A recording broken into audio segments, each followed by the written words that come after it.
Hello बच्चों, welcome to our class. बच्चों, आज हम पढ़ने वाले हैं चैप्टर 8 का नेक्स्ट पार्ट, जो कि है putting out system. Last video में हम पढ़ चुके हैं कि किस तरीके से अगर देखा जाए तो कोई भी गारमेंट या फिर कॉटन की हम बात कर रहे थे, जिसमें हमने स्टोरी देखी थी स्वप्ना की। ठीक है, कॉटन किस तरीके से जो है ग्रो किया जा रहा था और वो मार्केट तक पहुंचाया जा रहा था। ठीक है, अब हम देखेंगे कि पर्टिकुलर यार्ड को लेकर, है ना, धागे को लेकर कैसे वीवर्स जो है वो कॉटन बनाते हैं, कपड़ा बनाते हैं और फिर वो सेल आउट होता है। ठीक है, तो उस पर्टिकुलर सिस्टम को जो वीवर के थ्रू फॉलो किया जा रहा है उसे क्या बोला गया है? Putting out system. ये पुटिंग आउट सिस्टम क्या है, इसको थोड़ा हम डिटेल से देखेंगे। So putting out system, weavers producing cloth at home. Yes, weavers कौन थे? जिनको धागा मिलने के बाद में वो उसका जो है किसके थ्रू, लूम्स के थ्रू जो है गारमेंट्स बना रहे थे। ठीक है, सो द मर्चेंट, लूम्स क्या है बेटा? लूम्स जो पर्टिकुलर आपके बुक में फोटो भी दी हुई है लूम की, जिससे मशीन है एक, जिसमें धागा डाल करके उससे कपड़ा बनाया जाता है और ये काम कौन करते हैं? वीवर्स करते हैं। ठीक है, so the merchant distributes work among the weavers based on the orders he has received for cloth. Yes, जो मर्चेंट्स वो क्या करते हैं? ऑर्डर देते हैं, है ना। ठीक है, जो उनको धागा प्रोवाइड करते हैं और किनको? वीवर्स को, और वो लूम्स के थ्रू क्या बनाते हैं? उससे कपड़ा बनाते हैं। So the weavers get the yarn from the merchant and supply him the cloth. Yes, आप देखो उनको रॉ मटेरियल मिल गया। ठीक है, किनको? वीवर्स को। ठीक है, उनको एक ये दो एडवांटेज होते हैं उनको कि उनको बैठे बैठे रॉ मटेरियल मिल गया, उनको इन्वेस्ट नहीं करना पड़ रहा। ठीक है, प्लस फिर उन्होंने लूम्स के थ्रू जो है अपने फैमिली मेम्बर की हेल्प लेकर क्लोथ बनाया और फिर अब उनको जाकर मार्केट में भी नहीं बेचना है। जिन मर्चेंट ने उनको सप्लाई किया है यार्न, उन्हीं को वो क्लोथ दे देंगे। ठीक है, कपड़ा बनाकर उन्हीं को दे देंगे। तो ये दो एडवांटेज उनको होते हैं। So for the weavers this arrangement seemingly has two advantages.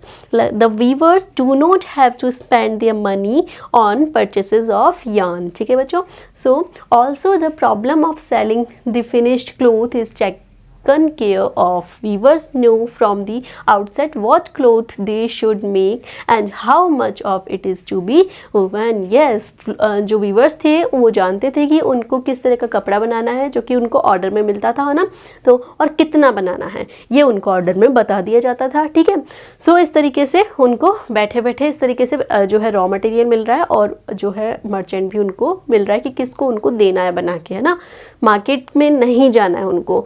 So, however, this dependence on the merchants both for raw materials and markets mean that the merchants have a lot of power.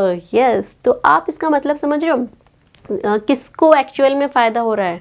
क्या viewers को हो रहा है क्या? नहीं, उस merchant को, क्योंकि मर्चेंट, उस वीवर को तो पता ही नहीं है कि आगे ये जो मैं बना रहा हूँ कपड़ा एक्चुअल में कितने रेट में जाने वाला है। ठीक है, तो उसको तो जो रॉ मटेरियल मिल गया, ठीक है, इजीली अवेलेबल हो गया वहीं पर, तो अब वो जितने में लेगा मर्चेंट उतने में ले लेगा, है ना। तो आगे देखिए कि किसको एक्चुअल प्रॉफिट होगा। So they give orders for what is to be made and they pay a very low price for making the cloth. Yes, the weavers have no way of knowing who they are making the cloth for or at what price it will be sold. Yes, weavers को नहीं पता है कि किसके लिए वो कपड़ा बना रहे हैं और ये कहाँ पर सेल आउट होगा और कितने में जाएगा, है ना। ठीक है, उनको उसका बहुत ही कम कॉस्ट उनको मिल रही है। At the cloth market the merchant sell the cloth to the garment factories. Yes, जो मर्चेंट्स थे वो किसको सेल आउट कर देंगे? गारमेंट फैक्ट्रीज को। In this way the market works more in favour of the merchants. अगर हम देखें यहाँ तक की स्टोरी में अगर देखें तो ज़्यादा पावर किसके पास है? मर्चेंट के पास है। अब आगे गारमेंट फैक्ट्री तक पहुँचते हैं हम। So weavers invest all their savings or borrow money at high interest rates to buy looms. Yes, अभी जैसा कि मैंने बताया कि जो वीवर्स हैं वो बना रहे हैं क्लोथ, तो किसके थ्रू बना रहे हैं? क्या है मशीन के पास में, जिनको हम कहते हैं लूम्स, है ना।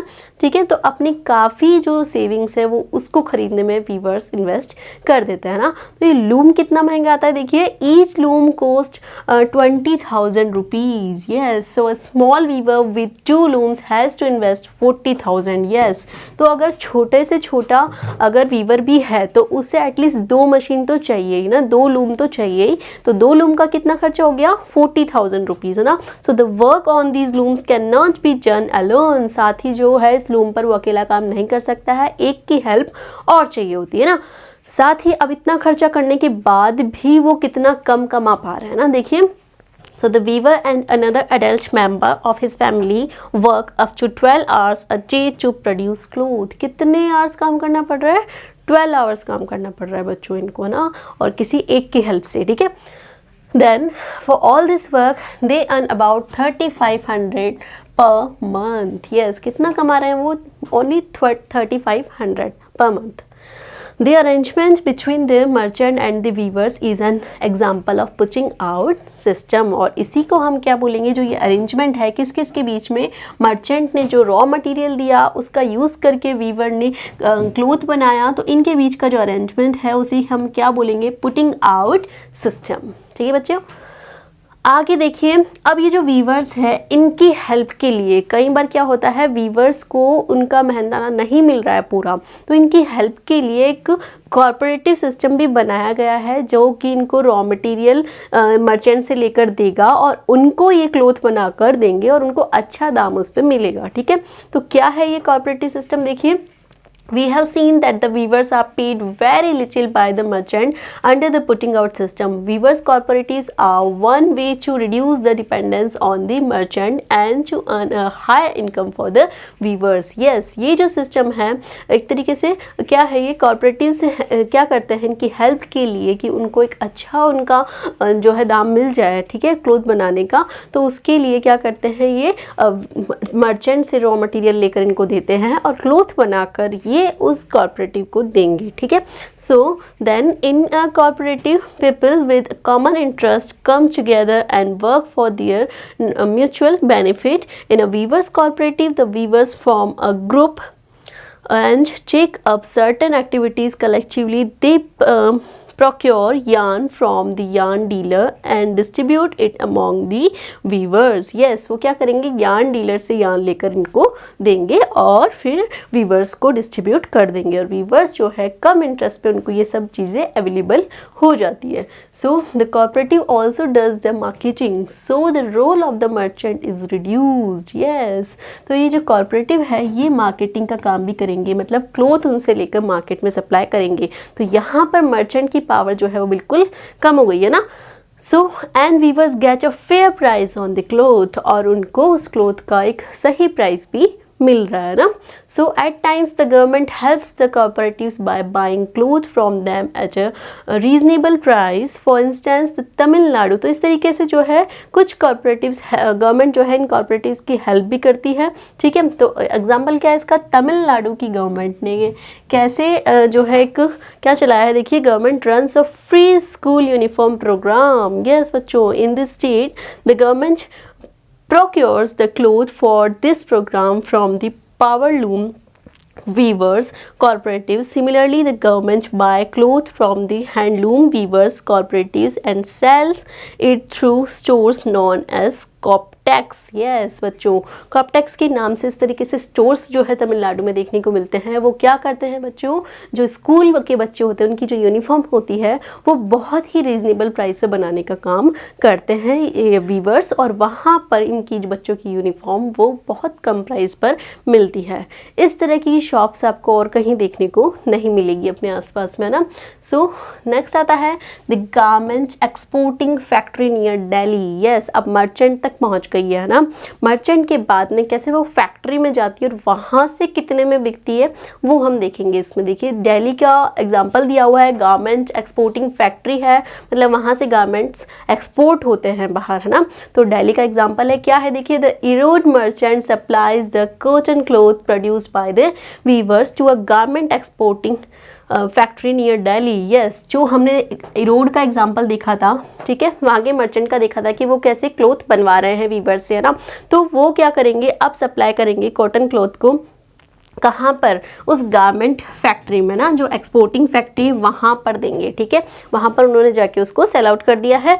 The garment exporting factory will use the cloth to make shirts. Yes, अब वो क्या करेंगे, उस कपड़े का यूज़ किसको बनाने में करेंगे भाई, शर्ट बनाने में करेंगे।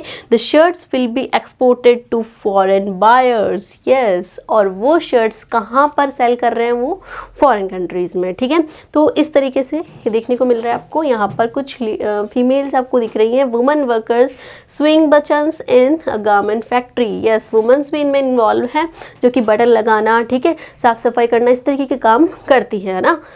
आगे देखिए, among the foreign buyers are business persons from the US and Europe who run a chain of stores। yes, US की जो है बिजनेस पर्सन्स जो है इसमें इन्वॉल्व हैं, वो क्या काम करते हैं देखिए, these large stores do business strictly on their own terms। yes, ये एक बहुत ही बड़े लेवल पे बिजनेस करते हैं इन कपड़ों का। they demand the lowest price from the supplier। yes, बहुत ही कम प्राइस पर सप्लायर से ये खरीदते हैं, ठीक है। then in addition they set high standard for quality of production and timely delivery। then any defects or delay in delivery is dealt with strictly। yes, किस तरीके से वो ऑर्डर करते हैं कि इतना माल बनना चाहिए, इतना नहीं बनना चाहिए ना, और बहुत ही स्ट्रिक्टली जो है वो काम करवाते हैं, लिमिटेड टाइम के अंदर उनको ऑर्डर कंप्लीट करवाना होता है। So the exporter tries his best to meet the conditions set by these powerful buyers. Yes, जैसे जो भी खरीदार का ऑर्डर आया वैसे ही वहाँ पर एक्सपोर्टर होगा, वो क्या ट्राई करेगा भी, जो जितनी भी लेबर लगी हुई ना वो सब कम टाइम में ज़्यादा से ज़्यादा प्रोडक्शन करें। Faced with such pressures from the buyers the garment exporting factories in turn try to cut cost. Yes, और उनको लगता है कि इस तरीके से कोई प्रेशर आ रहा है ना बायर का, तो वो जो लेबर होगी उसके ऊपर प्रेशर बनाता है ना, then they get the maximum work out of the workers at the lowest possible wages. और बहुत ही कम सैलरी पर उनसे बहुत ज़्यादा काम लेने की कोशिश करते हैं। This way they can maximise their own profit and also supply the garments to foreign buyers at a cheap price. Yes, यहाँ पर क्या हो रहा है बच्चों, मैक्सिमम प्रॉफिट अगर हम देखें, मैक्सिमम लॉस अगर हम देखें, तो वहाँ काम करने वाले जो मज़दूर है उनको, ठीक है, और साथ ही वीवर्स को हमने देखा कि कितना कम उनको जो है पे हो रहा है ना, और स्वप्ना जैसे फार्मर को तो एकदम ही लो जो है वो वेजेस मिल रहे हैं ना। तो इस तरीके से एक्चुअल प्रॉफिट किसको हो रहा है देखिए, for example the Impex garment factory has 70 workers. एक गारमेंट फैक्ट्री का जो है एग्जांपल है, इम्पैक्स गारमेंट फैक्ट्री है, वहाँ पर कितने वर्कर काम कर रहे हैं बच्चों, 70 वर्कर्स काम कर रहे हैं। Most of them are womens. Most of these workers are employed on a temporary basis। This means that whenever the employer feels that a worker is not needed, the worker can be asked to leave। देखो यहाँ पर permanent कोई worker नहीं है, 70 workers हैं, ठीक है। तो इसका मतलब क्या है कि जब उनको लगेगा ऑनर को कि ज़रूरत नहीं है इतने की, तो वो हटा देंगे, है ना। तो इस तरीके से कोई परमानेंट नहीं है। Workers wages are fixed according to their skills. Yes, workers की जो सैलरी है वो भी उनके स्किल के अकॉर्डिंग फिक्स की गई है। The highest paid among the workers are the tailor who get about 3000 per month. और हाइस्ट सैलरी किसकी है, जो टेलर है उनकी। और कितनी है highest salary, 3000 rupees per month. Women are employed as helpers for thread cutting, buttoning, ironing and packaging। yes, और जो वुमेन्स है उनको किस लिए रखा गया है भाई, जो थ्रेड धागे वगैरह काटने के लिए, बटन लगाने के लिए ना, आयरन करने के लिए, पैकिंग करने के लिए, इस तरह के काम के लिए वुमेन्स को रखा गया है, हेल्प वाले काम के लिए। तो अब देखिए पेमेंट जो हो रहा है वो किसको कितना हो रहा है। So payment to workers per month, tailor को मिल रहे हैं कितने भाई, 3000, सबसे ज़्यादा सैलरी नहीं की है। और आयरन करने वाले को कितने मिल रहे हैं, 1.50 पर पीस, है ना, पर पीस। चेकिंग करने वाले को 2000 and thread cutting and buttoning को 1500 पर मंथ। ये पर मंथ का है भाई, है ना।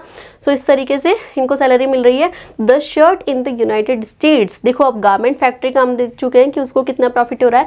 अब यूनाइटेड स्टेट्स अमेरिका की हम बात करें तो ठीक है, तो वहाँ पर एक शर्ट पर कितना उनको खर्चा हो रहा है और कितना उनको मिल रहा है, वो चीज़ देखना आप, ये है काम की बात, है ना।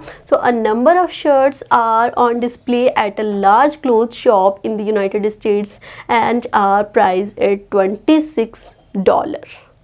$26 एक शर्ट का प्राइस है वहाँ पर।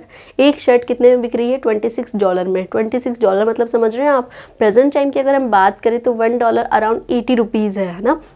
इंडिया की करेंसी में अगर हम देखें तो 80 रुपीज़ है। यहाँ पर इन्होंने लगभग हाँ इतना ही लगाया हुआ है, 70 लगाया हुआ है शायद, ठीक है, ऊपर नीचे होता रहता है ना। So that is each shirt sell for $26 और अराउंड 1800 रुपीज़। एक शर्ट कितने में जा रही है बच्चों? 1800 रुपीज़ में, है ना। सो अब इस पे कॉस्ट हम देखेंगे कितनी आ रही है। The business person purchase the shirt from the garment exporter in Delhi for dash पर शर्ट। देखिए पर शर्ट जो है कितने में खरीदी है इसने भाई, परचेस की है 300 रुपीज़ में, है ना। सो इस बिजनेस पर्सन ने 300 रुपीज़ में शर्ट, इस पिक्चर से आप देख सकते हैं कि 300 जो है वो परचेसिंग में लग गया, ठीक है।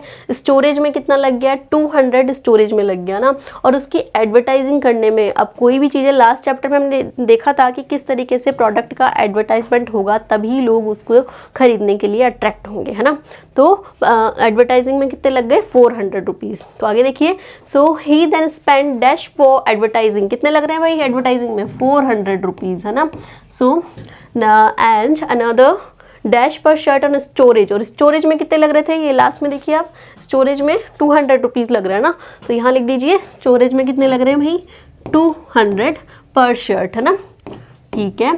Then on storage, display and all other charges, thus the cost to this person is 900 rupees। तो कॉस्ट कितनी आ रही है भैया, उसमें खर्चा कितना हो रहा है पर शर्ट में? 900 रुपीज़। तो सीधे सीधे आप देखिए 1800 में वो सेल आउट कर रहे हैं और 900 उसकी कॉस्ट आ रही है, तो सीधे सीधे कितने बच गए भाई? 900 रुपीज़ एक शर्ट पर, है ना। So while he sells the shirt of 1800 में बेच रहा है ना, तो सीधा सीधा उसके पास सेविंग कितनी हो गई भैया? 900 की। Is his profit on one shirt, if he is able to sell a large number of shirts, his profit will be higher। और जितनी ज़्यादा शर्ट्स वो सेल आउट करेगा उतना ज़्यादा उसको प्रॉफिट होगा, ठीक है बच्चों। तो आगे देखिए, the garment exporter sold the shirt eight 300 पर प्राइस। यस, अब गारमेंट एक्सपोर्टर की हम बात करें तो वो 300 में शर्ट बेच रहा है पर shirt. The cloth and other raw material cost him 100 पर शर्ट, और अदर रॉ मटेरियल का कॉस्ट कितनी आ रही है? 100 की। अब ये आपका होमवर्क है, आप करेंगे ये, है ना, लास्ट मैंने सॉल्व कर दिया है। So the workers wages cost another 25 पर शर्ट। यस, जो पेमेंट वगैरह देना पड़ रहा है ना, तो वो कितना हो रहा है पर शर्ट पे? 25 कॉस्ट निकालिए उसकी। The cost of running his office came to 25 rupees per shirt. Can you calculate the profit per shirt for the garment exporter. अब ये कैलकुलेट करके आप निकालेंगे कि जो गारमेंट एक्सपोर्टर है उसको कितना प्रॉफिट हो रहा है ना।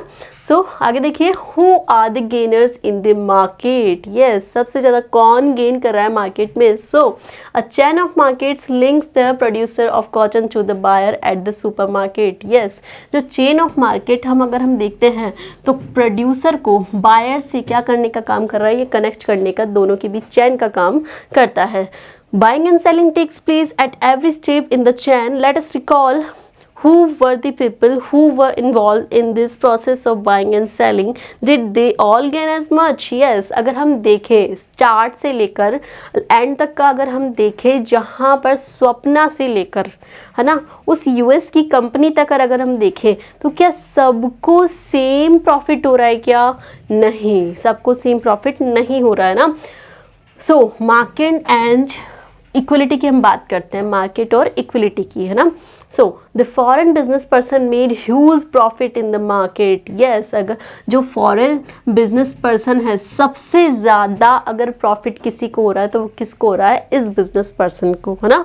So compare to this the garment exporter made only moderate profits. Yes, जबकि गारमेंट एक्सपोर्टर को उससे कम प्रॉफिट है। On the other hand the earnings of the workers at the garment export factory are barely enough to cover their day-to-day needs। Yes, और उससे काफ़ी कम अगर हम देखें तो उस फैक्ट्री में काम करने वाले जो वर्कर्स हैं उनको, है ना, ठीक है। Similarly we saw the small cotton farmer and the weaver at Erode put in long hours of hard work. Yes, और अगर सबसे ज़्यादा अगर हम देखें तो वो फार्मर और वीवर्स ने सबसे ज़्यादा हार्ड वर्क का काम इसमें किया है ना। But they did not gate a fair price in the market for what they produce. Yes, सबसे लो लेवल पर और सबसे ज़्यादा हार्ड वर्क अगर कोई कर रहा है तो वो कौन कर रहा है? वो वीवर्स और वो फार्मर, लेकिन सबसे ज़्यादा कम प्रॉफिट उन्हीं लोगों को मिल रहा है बच्चों, ठीक है।